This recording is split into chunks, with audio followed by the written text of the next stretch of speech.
Ésaïe 8, 19, 20. Si l'on vous dit consultez ceux qui évoquent les morts et ceux qui prédisent l'avenir, qui poussent des sifflements et des soupirs, répondez, un peuple ne consultera-t-il pas son Dieu? S'adressera-t-il aux morts en faveur des vivants, à la loi et au témoignage? Si l'on ne parle pas ainsi, il n'y aura point d'aurore pour le peuple. Jérémie 27, 9, 10. Et vous n'écoutez pas vos prophètes, vos devins, vos songeurs, vos astrologues, vos magiciens qui vous disent: vous ne serez point asservis au roi de Babylone, car c'est le mensonge qu'il vous prophétise, afin que vous soyez éloignés de votre pays, afin que je vous chasse et que vous périssiez. Ésaïe 44, 24, 25, ainsi parle l'Éternel ton Rédempteur, celui qui t'a formé dès ta naissance. Moi l'Éternel, j'ai fait toutes choses. Seul j'ai déployé les cieux, seul j'ai étendu la terre. J'anéantis les signes des prophètes de mensonges, et je proclame insensés les devins. Je fais reculer les sages, et je tourne leur science en folie. Lévitique 26. Si quelqu'un s'adresse aux morts et aux esprits pour se prostituer après eux, je tournerai ma face contre cet homme et je le retrancherai du milieu de son peuple. Lévitique 20, 27. Si un homme ou une femme ont en eux l'esprit d'un mort ou un esprit de divination, ils seront punis de mort. On les lapidera, leur sang retombera sur eux. Deutéronome 18, 9, 12. Lorsque tu seras entré dans le pays que l'Éternel ton Dieu te donne, tu n'apprendras point à imiter les abominations de ces nations-là, qu'on ne trouve chez toi personne qui fasse passer son fils ou sa fille par le feu. Personne qui exerce le métier de devin, d'astrologue, d'augure, de magicien, d'enchanteur. Personne qui consulte ceux qui évoquent les esprits ou disent la bonne aventure. Personne qui interroge les morts. Quiconque fait ces choses est en abomination à l'Éternel. Et c'est à cause de ces abominations que l'Éternel ton Dieu va chasser ces nations devant toi. Ézéchiel 13, 18. Tu diras, ainsi parle le Seigneur l'Éternel, malheur à celles qui fabriquent des coussinets pour toutes les aisselles et qui font des voiles pour la tête des gens de toute taille, afin de surprendre les âmes. Pensez-vous surprendre les âmes de mon peuple et conserver vos propres âmes?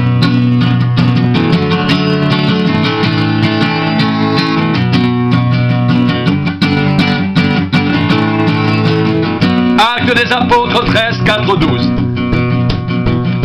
Barnabas et Saul, envoyés par le Saint-Esprit, descendirent à Séleucie et de là ils s'embarquèrent pour l'île de Chypre.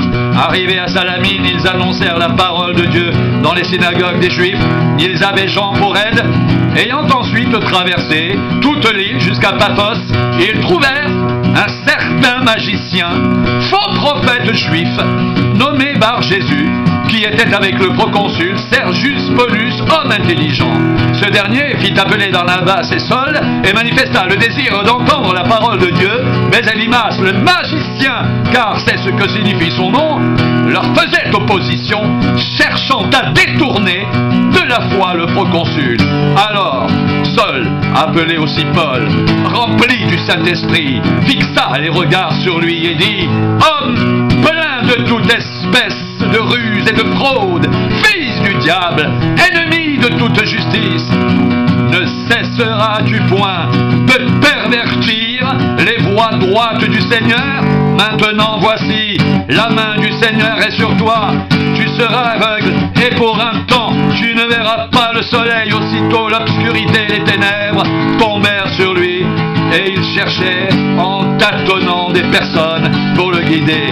Alors le proconsul, voyant ce qui était arrivé, crut, étant frappé de la doctrine du Seigneur.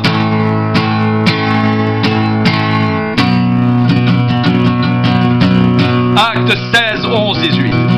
Étant partis de Troas, nous fîmes voie directement vers la Samothrace. Et le lendemain, nous débarquâmes à Néapolis. De là, nous allâmes à Philippe, qui est la première ville d'un district de Macédoine, et une colonie. Nous passâmes quelques jours dans cette ville. Le jour du sabbat, nous nous rendîmes hors de la porte vers une rivière où nous pensions que se trouvait un lieu de prière. Nous nous assîmes et nous parlâmes aux femmes qui étaient réunies. L'une d'elles, nommée Lydie, marchande de pourpre de la ville de Thyatire, était une femme craignant Dieu. Et elle écoutait. Le Seigneur lui ouvrit le cœur pour qu'elle fût attentive à ce que disait Paul. Lorsqu'elle eut été baptisée avec sa famille, elle nous fit cette demande: si vous me jugez fidèle au Seigneur, entrez dans ma maison et demeurez-y. Et elle nous pressa par ses instances.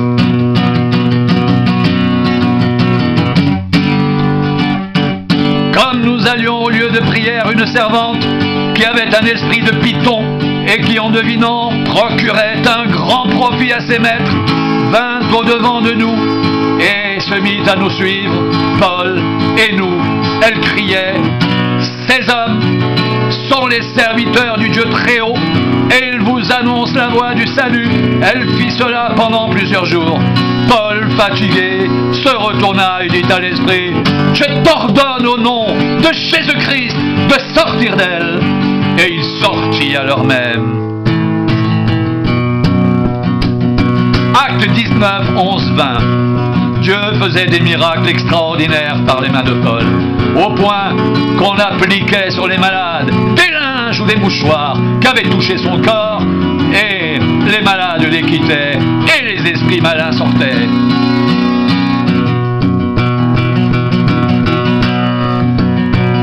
Quelques exorcistes juifs ambulants essayèrent d'invoquer sur ceux qui avaient des esprits malins le nom du Seigneur Jésus en disant: je vous conjure par Jésus que Paul prêche. Ceux qui faisaient cela étaient 7 fils de Séva, juifs, l'un des principaux sacrificateurs. L'esprit malin leur répondit: je connais Jésus et je sais qui est Paul, mais vous, qui êtes-vous? Et l'homme, dans lequel était l'esprit malin, s'élança sur eux, se rendit maître de tous deux et les maltraita de telle sorte qu'ils s'enfuirent de cette maison nus et blessés.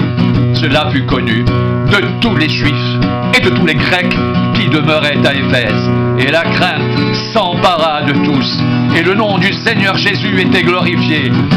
Plusieurs de ceux qui avaient cru venaient confesser et déclarer ce qu'ils avaient fait. Et un certain nombre de ceux qui avaient exercé les arts magiques, ayant apporté leurs livres, les brûlèrent devant tout le monde. On en estima la valeur à 50 000 pièces d'argent. C'est ainsi que la parole du Seigneur croissait en puissance et en force.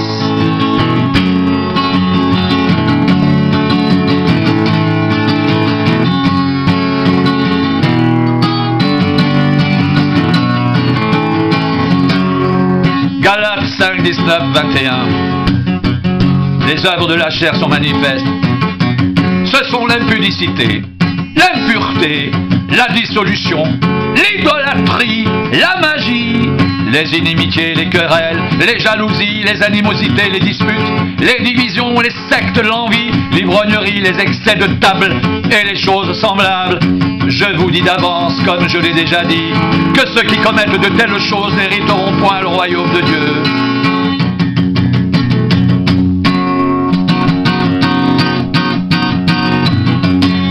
Jean 3, 5, 10. Vous le savez, Jésus a paru pour ôter les péchés, et il n'y a point en lui de péché. Quiconque demeure en lui ne pêche point. Quiconque pêche ne l'a pas vu et ne l'a pas connu, petits enfants. Que personne ne vous séduise. Celui qui pratique la justice est juste, comme lui-même est juste. Celui qui pêche est du diable, car le diable pêche dès le commencement. Le Fils de Dieu a paru afin de détruire les œuvres du diable. Quiconque est né de Dieu ne pratique pas le péché, parce que la semence de Dieu demeure en lui, et il ne peut pécher. Parce qu'il est né de Dieu, c'est par là que se font reconnaître les enfants de Dieu et les enfants du diable. Quiconque ne pratique pas la justice n'est pas de Dieu, non plus que celui qui n'aime pas son frère. Colossiens 2, 6, 15. Ainsi donc, vous avez reçu le Seigneur Jésus-Christ, marchez en lui, étant enracinés et fondés en lui, et affermis par la foi, d'après les instructions qui vous ont été données, et abondez en actions de grâce. Prenez garde que personne ne fasse de vous sa proie par la philosophie et par une vaine tromperie, s'appuyant sur la tradition des hommes, sur les rudiments du monde et non sur Christ, car en lui habite corporellement toute la plénitude de la divinité. Vous avez tout pleinement en lui, qui est le chef de toute domination et de toute autorité. Et c'est en lui que vous avez été circoncis d'une circoncision que la main n'a pas faite, mais de la circoncision de Christ, qui consiste dans le dépouillement du corps de la chair. Ayant été ensevelis avec lui par le baptême, vous êtes aussi ressuscités en lui et avec lui, par la foi en la puissance de Dieu, qu'il a ressuscité des morts, vous qui étiez morts par vos offenses et par l'incirconcision de votre chair. Il vous a rendus à la vie avec lui, en nous faisant grâce pour toutes nos offenses. Il a effacé l'acte dont les ordonnances nous condamnaient et qui subsistait contre nous, et il l'a détruit en le clouant à la croix. Il a dépouillé les dominations et les autorités et les a livrées publiquement en spectacle, en triomphant d'elles par la croix.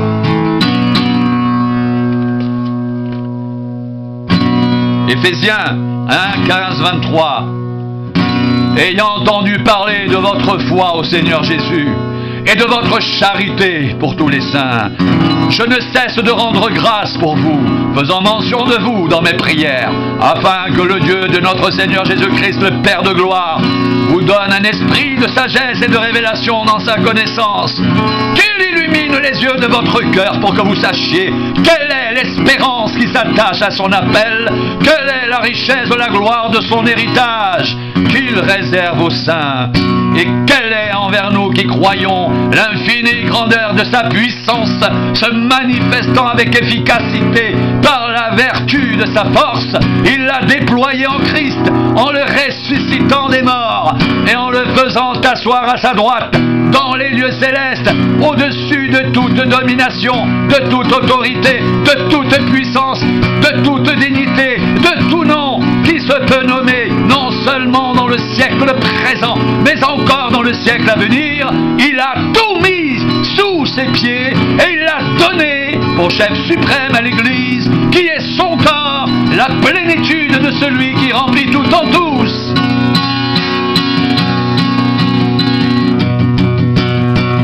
Philippiens 2, 5, 11. Ayez en vous les sentiments qui étaient en Jésus-Christ, lequel existe en forme de Dieu, n'a point regardé comme une proie arrachée d'être égal à Dieu, avec Dieu, mais il s'est dépouillé lui-même, en prenant une forme de serviteur, en devenant semblable aux hommes, ayant paru comme un simple homme, il s'est humilié lui-même, se rendant obéissant jusqu'à la mort, même jusqu'à la mort de la croix. C'est pourquoi aussi Dieu l'a souverainement élevé et lui a donné le nom qui est au-dessus de tout nom, afin qu'au nom de Jésus, tout genou fléchisse dans les cieux, sur la terre et sous la terre, et que toute langue confesse que Jésus-Christ est Seigneur, à la gloire de Dieu le Père. Apocalypse 21, 1, 8. Je vis un nouveau ciel et une nouvelle terre, car le premier ciel et la nouvelle terre avaient disparu, et la mer n'était plus. Et je vis descendre du ciel d'auprès de Dieu la ville sainte, la nouvelle Jérusalem, préparée comme une épouse qui s'est parée pour son époux. Et j'entendis du trône une porte-voix qui disait: voici le tabernacle de Dieu avec les hommes. Il habitera avec eux, et ils seront son peuple, et Dieu lui-même sera avec eux. Il essuiera toute larme larmes de leurs yeux, et la mort ne sera plus, et il n'y aura plus ni deuil, ni cris, ni douleur, car les premières choses ont disparu. Et celui qui était assis sur le trône dit: voici, je fais toutes choses nouvelles. Et il dit: écris, car ces paroles sont certaines et véritables. Et il me dit: c'est fait, je suis l'alpha et l'oméga, le commencement et la fin. À celui qui a soif, je donnerai de la source de l'eau de la vie gratuitement. Celui qui vaincra héritera ces choses. Je serai son Dieu et il sera mon fils. Mais pour les lâches, les incrédules, les abominables, les meurtriers, les impudiques, les enchanteurs, les idolâtres et tous les menteurs, leur part sera dans les temps ardents de feu et de soufre, ce qui est la seconde mort. Apocalypse 22, 11, 17. Que celui qui est injuste soit encore injuste, que celui qui est souillé se souille encore, et que le juste pratique encore la justice, et que celui qui est saint se sanctifie encore. Voici, je viens bientôt, et ma rétribution est avec moi, pour rendre à chacun selon ce qu'est son œuvre. Je suis l'alpha et l'oméga, le premier et le dernier, le commencement et la fin. Heureux ceux qui lavent leur robe, afin d'avoir droit à l'arbre de vie, et d'entrer par les portes dans la ville. Dehors les chiens, les enchanteurs, les impudiques, les meurtriers, les idolâtres, et quiconque aime et pratique le mensonge. Moi, Jésus, j'ai envoyé mon ange pour vous attester ces choses dans les églises. Je suis le rejeton et la postérité de David, l'étoile brillante du matin. Et l'esprit et l'épouse disent: viens, et que celui qui entend dise: viens, et que celui qui a soif vienne, que celui qui veut prenne de l'eau de la vie gratuitement.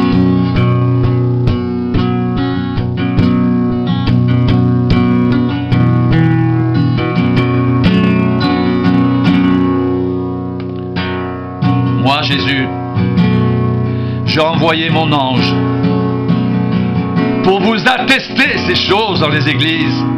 Je suis le rejeton et la postérité de David, l'étoile brillante du matin. Et l'esprit et l'épouse disent: viens, et que celui qui entend dise: viens, et que celui qui a soif vienne, que celui qui veut prenne de l'eau de la vie gratuitement. Que celui qui veut prenne de l'eau de la vie gratuitement. Que celui qui veut prenne de l'eau de la vie gratuitement.